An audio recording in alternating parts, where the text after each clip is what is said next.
Hello दोस्तों, स्वागत है आपका अपने परिवार कल्चरल क्लासेस में। दोस्तों मैं जैन सर आज लेके आ गया हूँ अर्धनारीश्वर चैप्टर। दोस्तों इस चैप्टर को लिखने वाले हैं रामधारी सिंह दिनकर, जो कि हमारे बिहार से ताल्लुकात रखते हैं। ठीक दोस्तों, इसको हम लोग रामधारी सिंह दिनकर को हम लोग राष्ट्र कवि के रूप से जानते हैं। ठीक ना। तो चलिए दोस्तों, हम लोग सबसे पहले लेखक परिचय करेंगे, फिर उसके बाद जाके चैप्टर करेंगे। ठीक ना दोस्तों, इससे पहले हम लोग 3 चैप्टर बहुत ही शानदार तरीके से कर चुके हैं।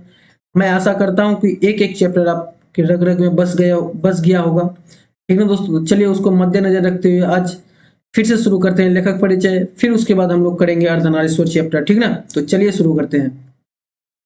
रामधारी सिंह दिनकर का जन्म हुआ था 23 सितंबर 1908 को और निधन हुआ था 20 अप्रैल 1974।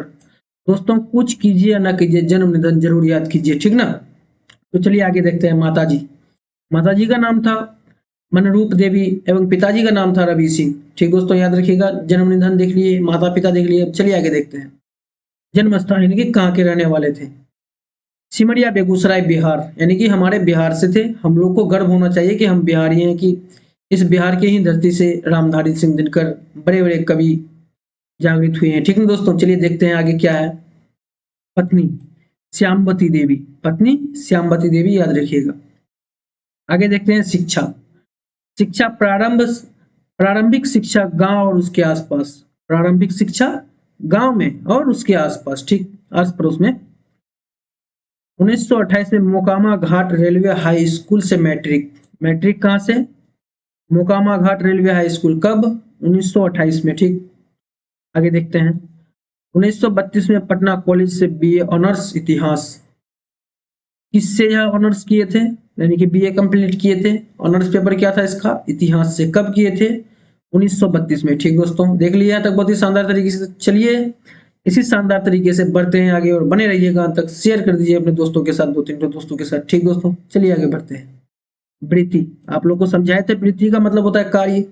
चलिए देखते हैं क्या है वृत्ति। प्रधानाध्यापक एच.ई. स्कूल बड़बीघा। ठीक दोस्तों, याद रखिएगा। प्रधानाध्यापक कहाँ बने थे?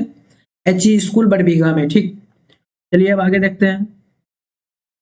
सब रजिस्ट्रार, सब रजिस्ट्रार, सब डायरेक्टर, जनसंपर्क विभाग एवं बिहार विश्वविद्यालय में हिंदी के प्रोफेसर। दोस्तों आपको पूछा जाएगा बोर्ड एग्जाम में कि हिंदी के प्रोफेसर रामधारी सिंह दिनकर कहाँ थे, तो आप लोग क्या बताइएगा? बिहार विश्वविद्यालय में। ठीक ना। चलिए आगे देखते हैं। भागलपुर विश्वविद्यालय में उप कुलपति।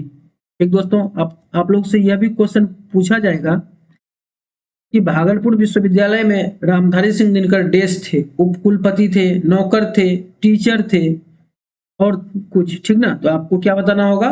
उप कुलपति। ठीक दोस्तों, बहुत ही इंपॉर्टेंट है यह, आप लोग हाईलाइट कर लीजिएगा इसको कि भागलपुर विश्वविद्यालय में उप कुलपति थे कौन? रामधारी सिंह दिनकर। ठीक ना। चलिए आगे देखते हैं क्या है।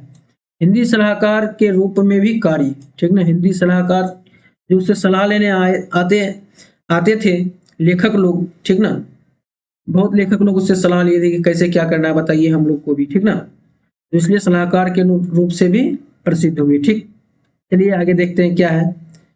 साहित्य अभिरुचि, साहित्य के प्रति अभिरुचि कब कब था, क्या क्या किया, चलिए सब कुछ देखते हैं। आगे बढ़ते हैं।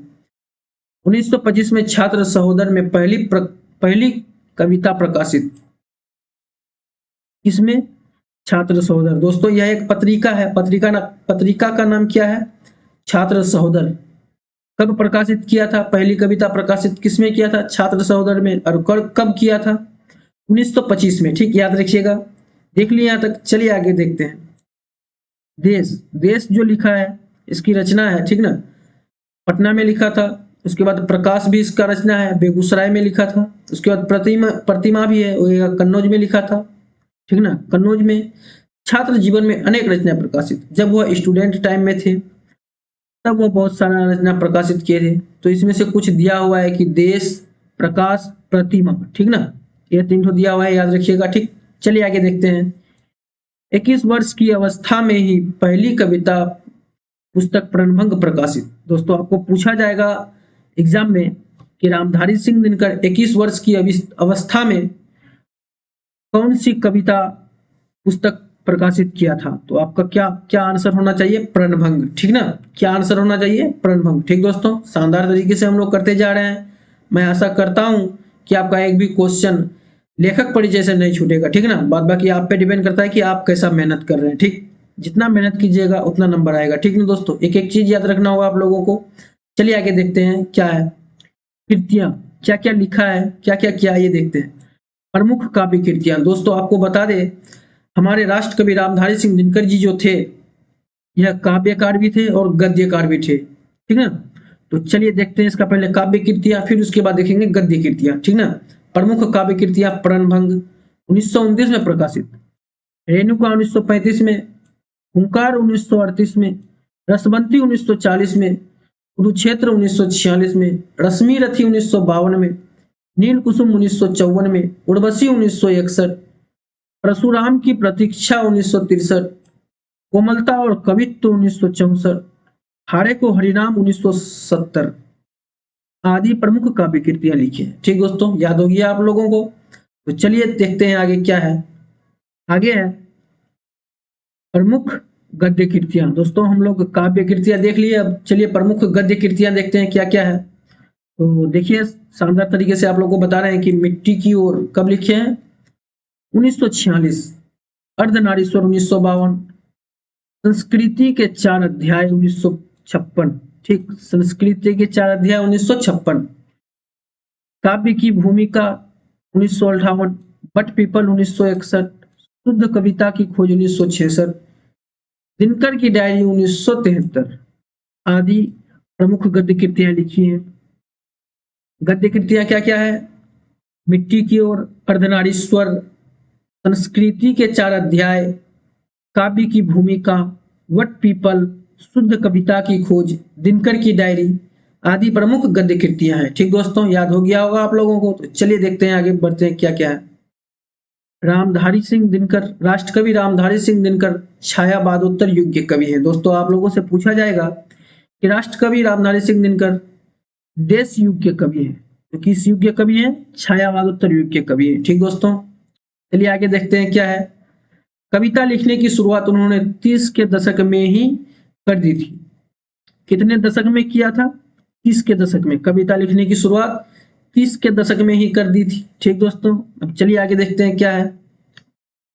रामधारी सिंह दिनकर चौथे दशक के प्रमुख कवि के रूप में पहचाने गए। दोस्तों आप लोगों से पूछा जाएगा कि रामधारी सिंह दिनकर कितने दशक में प्रमुख कवि के रूप में पहचाने गए? तो कितने दशक में प्रमुख कवि के रूप में पहचाने गए? तो चौथे दशक में। ठीक, और किस दशक में कविता लिखना शुरुआत की थी? तो 30 के दशक में। 30, ठीक ना, याद रखिएगा ये दोनों पॉइंट बहुत ही इंपॉर्टेंट है। ठीक, चलिए देखते हैं आगे। यहाँ उनका प्रसिद्ध निबंध अर्धनारीश्वर प्रस्तुत है। दोस्तों अर्धनारीश्वर क्या है? निबंध है, जो कि कहानी है। ठीक ना, अर्धनारीश्वर क्या है? निबंध है, याद रखिएगा। ठीक है, तो चलिए आगे बढ़ते हैं क्या है। आगे है संस्कृति के 4 अध्याय पर साहित्य अकादमी एवं उर्वशी पर भारतीय ज्ञानपीठ पुरस्कार। ठीक दोस्तों, संस्कृति के 4 अध्याय पर क्या मिला? अकादमी पुरस्कार, और उर्वशी पर भारतीय ज्ञानपीठ पुरस्कार। दोस्तों भारतीय ज्ञानपीठ पुरस्कार बहुत ही बड़ा पुरस्कार होता है। ठीक ना, तो उसको भारतीय ज्ञानपीठ पुरस्कार किस पर मिला था?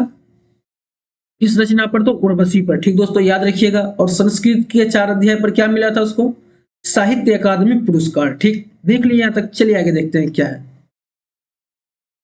राज्यसभा के सांसद, पद्म भूषण एवं कई अलंकारों से सम्मानित। ठीक दोस्तों, राज्यसभा के सांसद पद्म भूषण एवं कई अलंकारों से सम्मानित किए गए थे रामधारी सिंह दिनकर।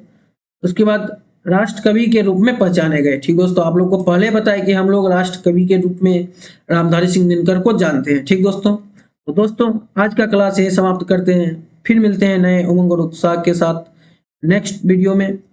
दोस्तों हम लोग उसमें पढ़ेंगे अर्धनारीश्वर चैप्टर, जो कि बहुत ही इंटरेस्टिंग निबंध है। आप लोग बने रहिएगा उसके साथ भी बहुत ही शानदार तरीके से। तो दोस्तों अगर आप लोग यहाँ तक वीडियो देख लिए हैं तो इस वीडियो को कर दीजिए लाइक और कर दीजिए अपने दोस्तों के साथ शेयर।